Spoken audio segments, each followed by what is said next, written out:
భూమి ఫలించినట్లు ఆయన నీ భూమి మీద వర్షము కురిపించను. ప్రయాస నువ్వు దేవుని కొరకు ప్రయాసపడకపోతే చాలా ప్రయోజనం. కనుకనే ప్రేసులారా, దేవుని యందు భయభక్తులు జీవించేవానికి అతని నీతిని బట్టి అతనికి ఐశ్వర్యం ఇస్తాడు దేవుడు.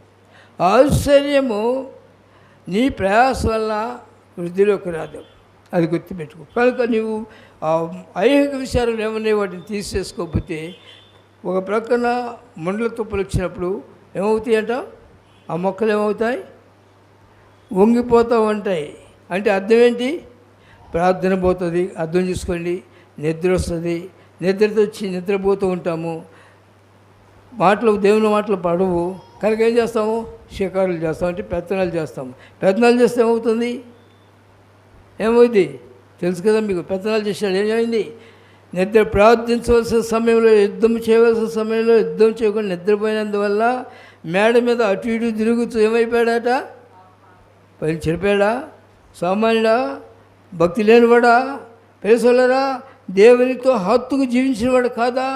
గొర్రెలు కాసుకునేవాడిని దేవుడు ఇష్టపడి ఇశ్రాయేలును పరిపాలించే రాజుగా చేయలేదా? మరి తల్లకిందులు పడిపోయాను. అందుకని నేను నీతిమంతుడని కాదు, కానీ నీవు దినదినము నిన్ను పరిశీలన చూసుకోవాలి. అలా పరిశీలన చేసుకున్నప్పుడు ఓ ప్రేసులో నీలో ఉన్న అవన్నీ తీసేసి ఏదైనా వేరే ఏదైనా మొలిసి నీళ్ళు నిన్ను కలవరపరుచునేమో అని జాగ్రత్తగా చూసుకోవాలి. చేదైనా వేరంటే ఇక్కడ రెండు ఉన్నాయి. మనుషులు ఏమున్నాయి, మీలేమున్నాయి? ఒక మనుషులు ఏమున్నాయి? శరీరము, ఆత్మ, రెండు ఉన్నాయి కదా. శరీరం, ఆత్మ. శరీరం ఏమో లోకంలో లాగుతూ ఉంటుంది, ఆత్మ ఏమో పరలోకం లాగుతుంది. ఆత్మ చేత నువ్వు శారీరకం చంపాలి. నిత్యం నీ మోకాళ్ళు దేవుని దగ్గర వంగాలి.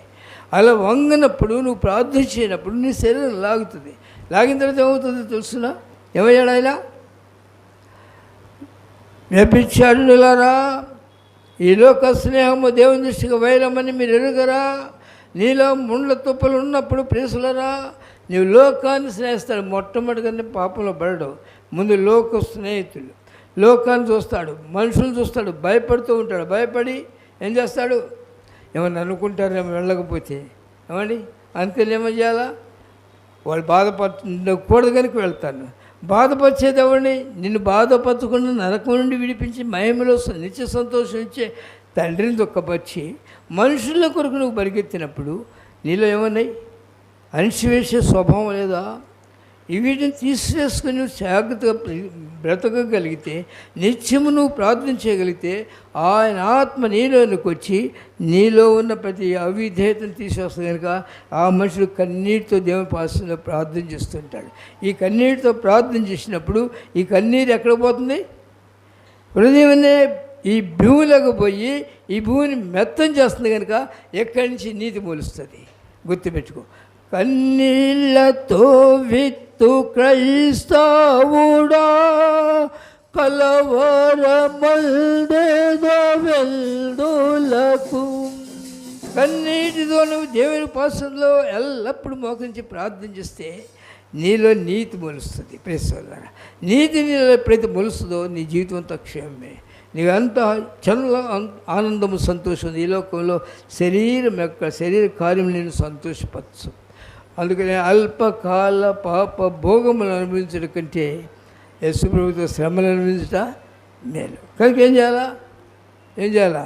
రక్షింపబడిన మనుషుడు దేవుని కొరకు బ్రతకాలి. ఆయన తోటలో ఆయన ఒకటే చెప్పాడు, వెళ్ళు నా తోటలో పని చేయి. ఏం పని చేయాలా?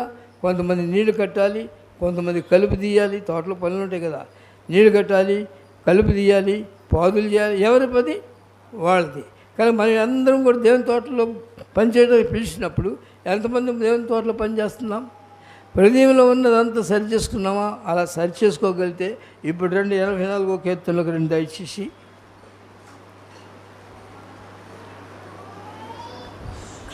నీ వలన బలమునందు మనుషులు ధన్యులు, యాత్ర చేయ మార్గములు వారికి అతి ప్రేమలు. అంటే యాత్ర చేసే మార్గములు ఏముంటాయి? అన్ని శ్రమలు ఉంటాయి, శోధనలు ఉంటాయి, ఇవన్నీ ఉంటాయి. కనుకనే వారికి చాలా సంతోషం. అందుకే అన్నాడు భక్తులు, పౌలు ఏమన్నాడు తెలుస్తున్నా? ఏమన్నాడు? అనేక సార్లు ఉపవాసములతోనూ జాగ్రత్తలున్నాను, ఒకటి తప్పుకు 40 దెబ్బలు ముమ్మారుతున్నాను. బ్రతుకుట క్రీస్తే, వెడలిపోయిందని క్రీస్తు ప్రభుతో ఉండాలి. ప్రియసోదరా, ఎలాంటి ఆశలు ఉన్నాయో చూడండి. అందువల్ల దేవుని దగ్గర ఉన్నప్పుడు బలపడినాడు.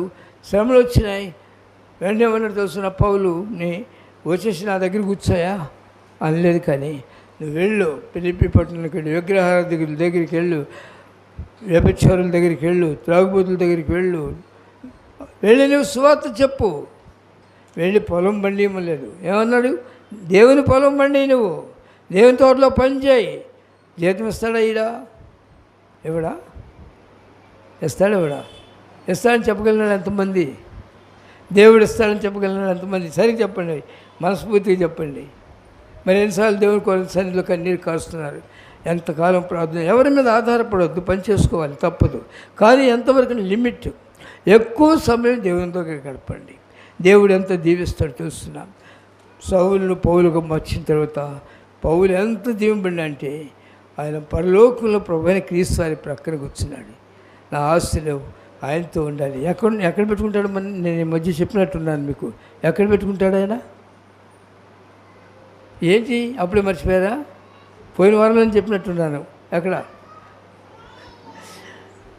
తండ్రి చిత్తముని నెరవేర్చినాక నేను నా తండ్రి సింహాసనం మీద కూర్చున్నాను. నా ఇష్టమైన చదువుతారా? ప్రకటన గ్రంథంలో చూడండి దయచేసి. ప్రకటన గ్రంథము 3వ అధ్యాయము 21వ వాక్యం చదవండి. ప్రకటన గ్రంథం 3వ అధ్యాయం 21వ వాక్యము.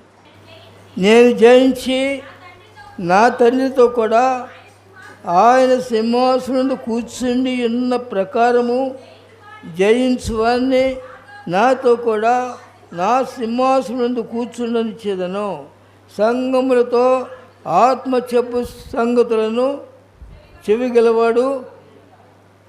ఇప్పుడు చెప్పండి, చెవిగలవాడు ఎంతమందికి ఉన్నాయి? చెవులు ఎంతమందికి ఉన్నాయి? మన కొరకు మనం జీవించాం, కానీ నా కొరకు ప్రాణం పెట్టిన ఆయన కొరకు నేను బ్రతుకుతాను. నా చుట్టూ అనేకులు నశించిపోతున్నారు. ప్రేసోలరా, కన్నీరు కార్చగలుగుతున్నావా? ఎంతమంది నీ కళ్ళ ముందు చనిపోయి నిత్యనరకానికి వెళ్తున్నారు? ఎన్ని శవాలను నువ్వు చూస్తున్నావు? ఎంతమంది కుటుంబాలు నాశనం అయిపోతున్నాయి? ఎంతమంది వారి కుటుంబాల్లో గొడవలు పడి సమాధానం లేకుండా ఉన్నారు? ఎంతమంది త్రాగుబోతులై రోడ్ల మీద పొరలాడుతూ ఉన్నారు? నీకేమైనా భారం ఉందా? క్రైస్తవులైన ప్రియ సహోదరి సహోదరుడా, ఏం తినాలా, ఏం త్రాగాలైనా కానీ నీ భూమిని దున్నావా? మంచి నేలలో పండిన విత్తనము 100 ఫలిస్తుంది తెలుసునా? 100 ఫలించడం అంటే ప్రిసలు నీ కొరకు నీవు బ్రతకవు, నశించిన ఆత్మ కొరకు కన్నీరు కలుస్తుంటావు. ప్రభువా, ఎంతమంది చనిపోతున్నారు, వీరందరూ నరకానికి వెళ్తున్నారు, కనికరించవా ప్రభువా? అడగగలవా? ప్రార్థన చేసినవా? మంచి నేల ఫలివాడు. అందువల్లే వారి బాకాల్లో ఇళ్ళబడి వెళ్ళొచ్చు, దాన్ని జలమయంగా చేసి ఎండిపోయిన మనుషులు, వ్యభిచారులు, త్రాగుబోతులు, శ్రమలు ఉన్న వారిని విడిపించగలవా? నీ ప్రార్థన దేవుడు వింటాడు. నేను అందుకే దేవుడు సృష్టించుకున్నాడు. నీ కొరకు నువ్వు జీవించవలసిన పని లేదు. నీకేం కావాలో సమస్తం ఆయన దగ్గర ఉన్నాయి. నీ తండ్రి ఆయన నిన్ను సంకరించుకుంటున్నాడంటే అర్థం ఏంటో తెలుసునా? ఏ శ్రమలో అయినా నీ కన్నీరు తుడిచి నిన్ను ఆదరిస్తూ ఉంటాడు. నీకు శ్రమలు వచ్చినప్పుడు నీకు కావాల్సిన ఇవ్వగలడు. ఏ లేక కావాల్సిన ఏంటి? అరణ్యంలో ఉన్నాడు. ఎవరున్నారండి? కాపుదల కావాలి ముందు. ఆయన కాపుదల ఆయన రెక్కల పదిలిపచ్చాడు, ఏ మృగం ఆయన అంటుకోకుండా. ఆ తర్వాత నీరు ఇచ్చినాడు. ఆ తర్వాత ఆహారం కావాలి, కాకులు పెట్టినాయి. ఆ తర్వాత ప్రేసులో ఆయన ప్రార్థన చేస్తున్నాడు. తింటూ కూర్చోలేదు. చాలామంది ఏదో సాగుతుంది, కలిసి వచ్చిన కొందికి కొండలు అమ్ముకుని బ్రతకాలంట. ఏంటంటే కలిసి వచ్చిన కొందికి ఏంటంట? కొండలు అమ్ముకుని బ్రతకాలి. గొట్టాలు అమ్ముకున్నంత పోయింది. ఒకటి బిల్డింగ్ కట్టాను, 1 అంతస్తు, 2వ అంతస్తు, 3వ అంతస్తు, 4వ అంతస్తు, దేవుని దగ్గరికి వెళ్ళిపోవాలి అంతస్తు కట్టుకుంటూ అని అనుకున్నారు. పాపం ఏమన్నాడు? చెదరగొట్టాడు. అది కాదు కావాల్సింది. నా దేవుడు నన్ను ప్రేమించి ఈ స్థితి నుంచి విడిపించిన కనుక నేను బ్రతుకుట క్రీస్తే. నీ మోకాళ్ళు కాయలు కాయాలి. అప్పుడు ప్రేసోలరా, నువ్వు వెళుతూ ఉన్నప్పుడు అంటే నువ్వు ప్రార్థన చేస్తుంటే ఆ ఎండిన అక్కడ చదువునమ్మా 84వ కీర్తన. వారి బాకాల్లో వెళ్ళబడి వెళ్ళిస్తూ విగ్రహార్థికులు మారుతారు, వ్యభిచారులు మారుతారు, దొంగలు మారుతారు, త్రాగుబోతులు మారుతారు. నీ రక్త సంబంధికులు మాత్రం అనేక నాశనం నుంచి బయటికి తీసుకొస్తావు. బాగా కలవలబడి వెలిసి వారు దాన్ని జలమయముగా చేదురు. తొలకరి వాన దాన్ని పరిశుద్ధాత్మ అక్కడికి వస్తాడు. దేవుని ఆత్మ వారి మీదకి వస్తుంది కనుక నిజమైన సంతోషం అక్కడిది. ఏ వెండి బంగారంలో సంతోషం ఉండదు, ఉద్యోగాల్లో సంతోషం ఉండదు.